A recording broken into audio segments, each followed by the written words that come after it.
OK, let's get more, should we, with the Shadow Environment Secretary, Victoria Atkins, who's joining us now. Thoughts on the protest? Good morning. Well, it is no farmer wants to leave their farms from all corners of the United Kingdom to come to Westminster to try to be heard by this Labour government. But that's what they're having to do today, because we know there are 3 broken promises in this budget for farming. The first is inheritance tax. This is going to destroy family farms around the United Kingdom.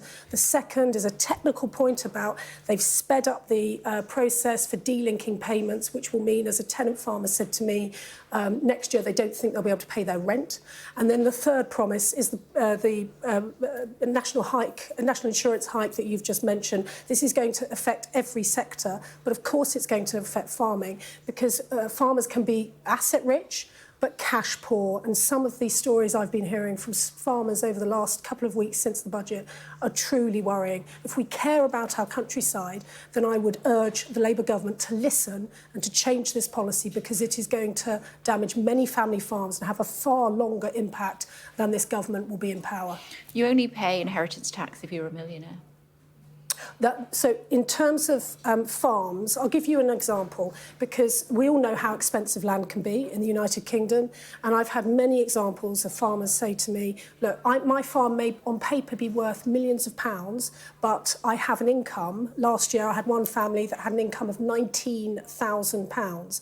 How are they to pay the inheritance tax bill if their father, who is in their 80s, dies after March 2026, as another farmer said to me last week when we had this debate in the House of Commons? So if my mum lives until dies before March 2026, then they'll be OK.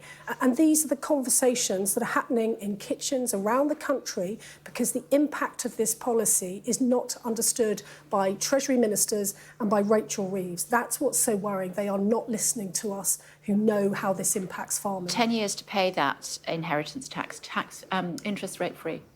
I'll give you another example. So a family, a 500-acre farm, these are all real examples, a 500-acre farm where they draw a salary of £45,000 a year. They have been advised by their accountants that they will face an inheritance tax bill of nearly £900,000. How are they to pay that bill without selling land? And Labour will say, oh, well, if they sell the farm, so what? It matters for all of us, because if our farmers sell their land, there is no guarantee whatsoever that it will be used for, it will be sold to someone who wants to farm it to produce food. We know there's a huge amount of pressure on housing, on solar, for solar panels and so on. And so this policy not only risks generations of family farms across the United Kingdom, it also has a huge impact potentially on food price inflation and on food security. And these are things that Labour said they would not do. So before the election, the DEFRA secretary said it is desperate nonsense, his words, to accuse Labour of looking at inheritance tax for farmers. Lo and behold, after the election and this budget, that's exactly what they're doing. So when we talk about broken promises, that is exactly what Labour have done to the farming community, and why people are feeling so angry but also so distressed about what this city-dwelling government is doing to our countryside. So how should the loophole be closed where we see mega millionaires buying land so they don't have to pay inheritance tax, their family don't have to pay when they've gone?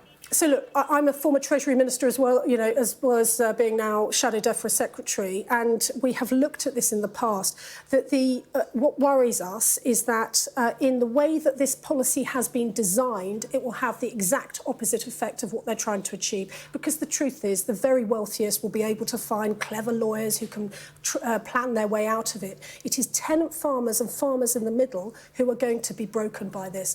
And not everybody, if not necessarily everybody, understands. Just because someone farms the land, it doesn't mean they own it. They are a tenant, they pay rent.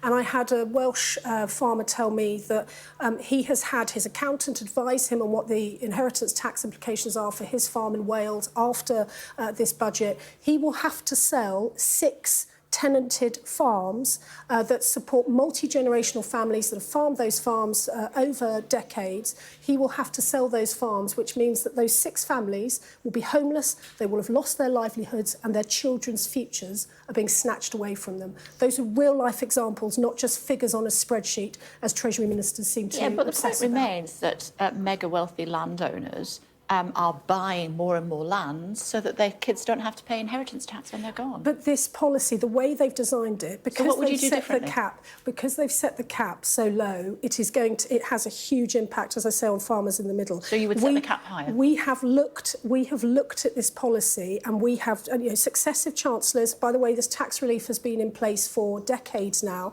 because it is. We all need to understand that to ensure that our countryside remains as beautiful as it is, that we have livestock on the hills, that we have arable crops being planted in our most we prime have people agricultural on land. trolleys for 24 hours in NHS. Well, so if I may on that, but this policy, the way that they have designed it, is guaranteed to harm family farms across the United Kingdom. That's the problem. And they're not listening. So their figures that they keep spouting, their figures contradict themselves within government. I went to a meeting yesterday with a Treasury Minister and a DEFRA Minister to see if we could try and persuade them as to why their figures are wrong. They did not understand that they have not been categorising the reliefs appropriately. And this isn't a loophole. I know that the Chancellor has used this language. Again, this is a careful tax policy in order to protect the passing on of family farms over many generations, because we all understand that farming, it operates on such tight margins. You can have a very, very well-off piece of farmland on paper, but if your annual income is only £19,000 a year, as a farmer said to me yesterday, how are they to pay that inheritance tax bill before, if they don't sell the farm? And these are the conversations that farming families are having across the country. Only 500 farms a year are going to be impacted. So that figure is almost, there are as many questions about that figure produced by the Treasury as there are about Rachel Reeves's CV.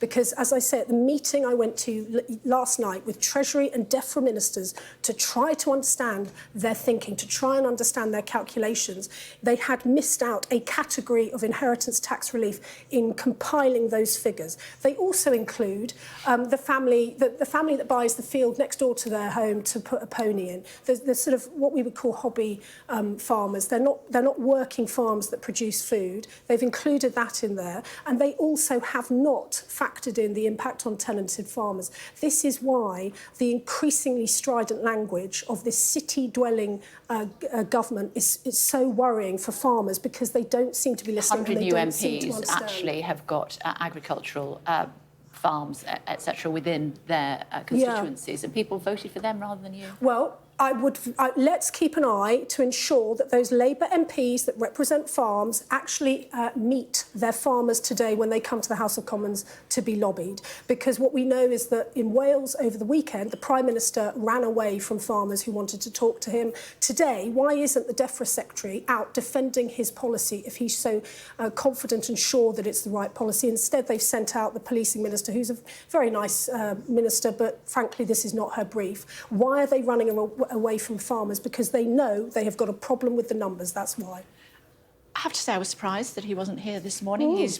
I've got another hour and a half. He's welcome to join us. Well, and what is more, Kay, I've invited him to come to the rally to stand on the trailer to explain his policy to farmers, and again, he has declined that kind invitation. Okay. Why is Labour running away from farmers? It's because they know that the farming organisations, the accountants, the business advisors that work with farmers day in, day out, they are very, very worried about this policy. And as I say, I bring it back to the kitchen table. Farming families are discussing when their loved ones may pass away and what impact that will have on their families' livelihoods. This is a disgraceful policy, and I'm genuinely shocked that the Labour Party have set their faces against the farming community and will not listen to the pleas for help from some.